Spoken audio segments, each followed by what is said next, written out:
yung tungkol dun sa yung magdala ng pasanin ng bawat Pasan. o pasan. Opo.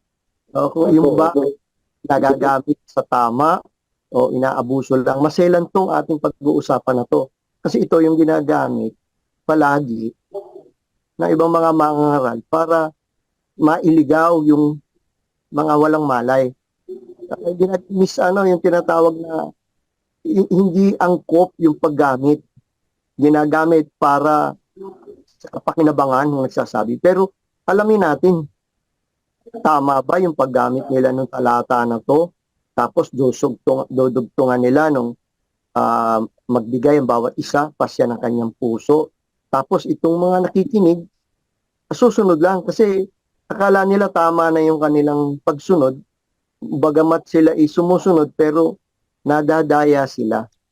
May talata tayo yan. Pwede ba nating ipakita yung talata na yan? Kapatid na Pro Sir, pakilagay ko ang Galatas 6. Yung magdala ang yung pasanin ng bawat isa yun. Galatia, ano po yun? Galatas 6 po. Ano po yun tama yung sinasabi niyo, Brother, kasi isang malaking bagay po na dapat malinawan sa atin. Ano ba yung ating dadalahin? At ano ba yung ating papasanin? At ano ba yung sinasabi niyo sa talata? Mga dalahan kayo. Magtulong-tulong kayo sa pagdadala ng pasanin ng isa't isa at sa gayon ninyo matutupad ang kautusan Kristo. Ito po, yung magdala kayo, yung magtulong-tulong kayo sa pagdadala ng pasanin ng isa't isa. Ibig sabihin to, bawat kapatid may kanya-kanyang pasanin. Diba po?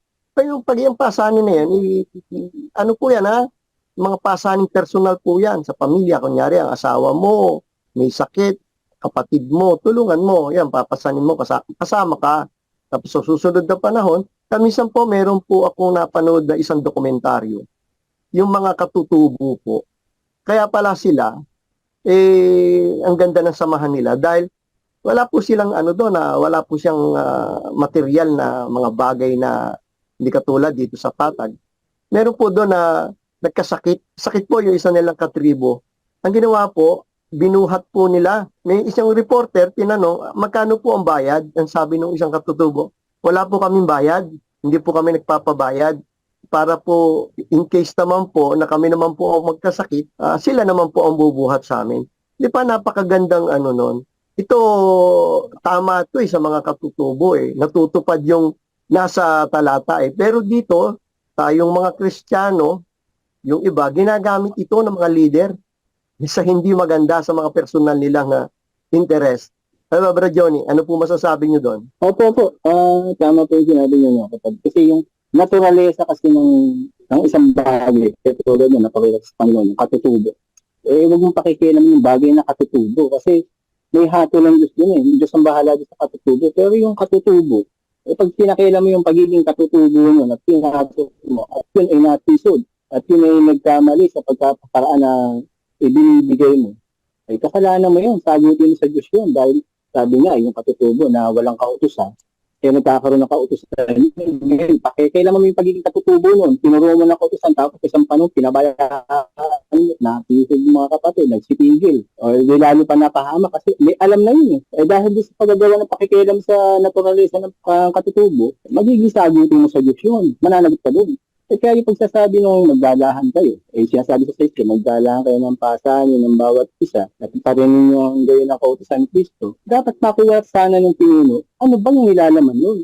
Kasi ang nasabi doon, magdalahan kayo ng pasanin, so parin yung gayon, ano ba yung utos ni Kristo? Kasi sa Galatia sa 5, meron namang sinasabi doon, pakilagay nga po, kapatid na Joseph. Kasi dapat nating malaman kung ano yung dadalahin. Katulad sinabi niyo, tama po yun bawat tao talaga, meron talagang pasanin. Yun po yung nakalagay sa Galatia 5. Ayan, sinasabi, sapagkat ang bawat tao ay magpapasan ng kanyang sariling pasan. So, ibig sabihin, yung tao, may pasan talaga yun Ngayon, pag dilat mo naman sa 6, magdalahan ka ng pasanin. Ibig ba sabihin nyo, halimbawa ako, meron akong pasan. Ibig ba sabihin, ipapasan ko sa'yo? Ganun ba yun? Halimbawa, ikaw naman, may pasan. Ibibigyan mo, parang palitan lang tayo ng pasan. Papasanin mo, papasanin ko, papasanin mo. Parang gano'n. Magulo yun. Hindi ganun yun. Kasi Ang sabi ni Kristo, meron kang papasanin talaga. Kaya po, Brad Johnny, meron kasi po, yung paggamit po noon, inaano nila sa mga kapatid, itinatawid nila sa maling paggamit. Di ba po? Yun, sa maling paggamit. Basahin ko lang po isang ganito, Brad Nong. Basahin ko lang po. Sabi dito sa Mateo 11:21, pasanin ninyo ang aking pamato at mag-aral kayo sa akin, sapagkat ako'y maamo at mapagkumbabang puso at masusundan niyo ang kapahingan ng mga kaluluwa. O sige po, kapatid Noli, kayo po muna, para bago ko aming ito. Sige Diba po. po? Kasi po, meron po kasing isang leader, so ano ko na lang po, pag yung meron siyang ibinabang proyekto, baba po siya ng proyekto, bigla pong papasukan ng mga manggagawa ng talata. Yun nga po yung talata, na magdala kayo ng pasanin. At, ang hirap naman po kasi, yung pasanin na yun, hindi naman galing doon sa mga kapatid. Ibinibigay yung pasanin. Hindi po tama yun. Tapos ipapasok niya yung talata na yun. Hindi po ganun. Tapos, di ba po, ganun po ang nangyayari kasi sa samahan na alisan na doon umiikot para lang maipasok nila yung tsope. Alam niyo po ba yung tsope? Yung daya. Ayos yung talata, papasukan ng daya. Kaya nangyayari, yung pasanin na gusto niya, ibibigay sa kapatid para sila magpasanin. Ito, tama, Brad Noli. Tama, kasi tignan niyo yung sinasabi ko tulad niyo. Makaputol ko lang po. Aba, nangyayari, kukuha siya ng papasanin, ibibigay doon sa mga kapatid, ilalatag. Ang nangyari, kumuha siya ng pasanin, hindi pala niya kaya, ipapapasan sa kapatid. Ngayon, ilalatag sa mga miyembro, sa lahat ng lokal. Ang mangyayari, pinapasan sa iyo, ano pinasan niya? Wala. Di po ba? Opo. Ganun po kasi nangyayari pa ang dami, walang katapusang pasanin. Di ba po? Pero siya, sabi nga may po dyan pero siya mismo, nagbigay ng pasanin, inaangat ba naman niya ang kanyang kamay pong wala mando lang siya ng mando. Sabi lang siya ng sabi, ganito. Meron pong mga proyekto. Marami yan. Kaya nga, di ba, naikwento na minsan. Kaya nga po ganito ang no? Ang sabi doon sa Galatia 6, magagdalaan kayo ng pasayo ng isa. Parin, at pa rin yung gayon, ang sabi, ang kautosan ni Kristo. Tapos pag ibinugtong mo, ano ba yung utos si Kristo? Kautosan ni Kristo na sinasabi doon na magdalaan kayo, ito pa rin yung kautosan. Ngayon matutupad yung kautosan Kristo. Ayan ang sinasabi sa Mateo 11:21. Pasanin niyo ang aking pamato, yung sabi doon at mag-aral kayo sa akin. Maliwanag yung sinabi, Brad Noli, ang papasan natin, yung aral. Yun ang ating pagpapasan. Ang ginawa nitong puno, ang pagkakaibigan nita pasanin. Abay, lahat na ng proyekto niyang gagawin, abay, yun ang papasanin. Abay, magkakaroon ka ng mga ganitong proyekto, papatayo ka ng ganito. Meron tayong ganito, store. Meron tayong pupunta na doon, paggagawa. Meron tayong bibigyan ng ganito. Yun ang ginawa niyang pasanin. Hindi. Kaya nga ang sabi doon, magdalahan kayo at pa rin yung gayon ng kautosan ni Kristo. Ang sabi naman ng Panginoon, pasanin niyo ang aking pamatok. Yun ang utos niya. At mag-aral kayo sa akin. Hindi lagi ilalagay mo doon sa mapapala mo sa literal. Kaya ang nangyayari ngayon, sa yung mga kapatid, dukha na nga, dudukhain mo pa. Sabi sa pananampalataya, hindi ako niniwala, wala kayo ibibigay. Parang sinisyo mo pa yung mga kapatid na wala ibibigay at gusto mo pa, kahit wala na, hindi ako niniwala, wala kayo ibibigay. Dahil kung may pananampalataya, may pananampalataya kapatid. Pero ikaw ba, naaatin mo na yung kapatid na wala? Diba kapatid mo, walang-wala yung kapatid, pipilit mo pagbigay dahil sa pananampalataya, pinipilit mo yung kapatid, tutukahan mo, meron tayo ganito, may konsyerto, o meron tayong dapat na awardan, o magtulong-tulong, pati ba naman yun? Kasama ba sa pananampalataya yun? Pati yung pagbibigay mo ng award, ikaw nagta-concert may artista kang kinuha. Obligasyon ba ng kapatid yun? Pananampalataya by award? Ano makukuha mo sa award? Ikaliligtas mo ba yan? Hindi. Maawa na. Dukha, kapatid. Sabi mo, pananampalataya. Wala ka. Sabi mo, wala. Hindi ako naniniwala. Baka lokohan yan. Ang pananampalataya ng kapatid, huwag mong pasamantalahin. Kawawa yung kapatid. Sige po. Meron pa nga akong nakita ko doon sa isang may nag-post. Parang may nagsabi, magkano ba ang iyong abuloy? Parang gano'n, parang pagkakasabi ng Brad Johnny, hindi ko yung verbatim yan, sinabi niya. Ay, tungkol po sa poste, sabi pati sa abuloy, brad, sabi niya, ikaw ba, binilang mo kung ilan ang abuloy mo? Sapat ba na makapagpatayo ng isang poste man lang? Grabe, simula nung naalib ka, ilan ang nabun mo? Binilang mo ba ang abuloy mo? Grabe. Isipin niyo po yung Brad Johnny. Ako, isang ano lang ako, ordinaryong nagtitinda. Ako po, nagsisimpan ako ng iaabuloy sa loob ng 11 taon. 9 taon ako dyan, tapos 2 taon akong wala na. Sa isinimpan ko yan, yung inabuloy ko, hindi galing kung saan lang. Pinaghirapan, tapos ganun lang ang sasabihin niya. At saka, merong pangyayari dyan, pinapasan yung isang gagawin daw na lokal dito sa amin. At talagang tinawag kami. At yung pera, wala pa akong hawak, wala pa kaming mga hawak. Sinabi na kung magkano raw aming ibibigay. Kasi daw, ipinasok naman doon yung talata, magbigay kayo.